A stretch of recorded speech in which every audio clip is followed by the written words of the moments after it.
বঙ্গবন্ধুর পরিবারের সদস্যদের নিরাপত্তা আইন বাতিলের সিদ্ধান্ত অনুমোদন দিয়েছে অন্তর্বর্তী সরকারের উপদেষ্টা পরিষদ।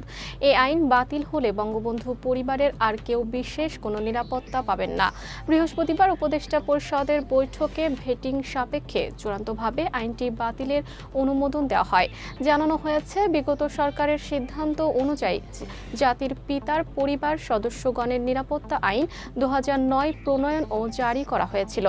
কেবল একটি পরিবারের সদস্যদের রাষ্ট্রীয় বিশেষ সুবিধা প্রদানের জন্য আইনটি করা হয়েছিল, যা একটি সুস্পষ্ট বৈষম্য বিরোধী ছাত্র জনতার গণ অভ্যুত্থানের পর বর্তমান অন্তর্বর্তীকালীন সরকারের সকল বৈষম্য দূরীকরণে দৃঢ় প্রত্যয় গ্রহণ করেছে। উল্লেখ্য, বঙ্গবন্ধু শেখ মুজিবুর রহমানের কন্যা সাবেক প্রধানমন্ত্রী শেখ হাসিনা ও শেখ রেহানা এবং তাদের সন্তানদের আজীবন বিশেষ নিরাপত্তা নিশ্চিত করা হয়।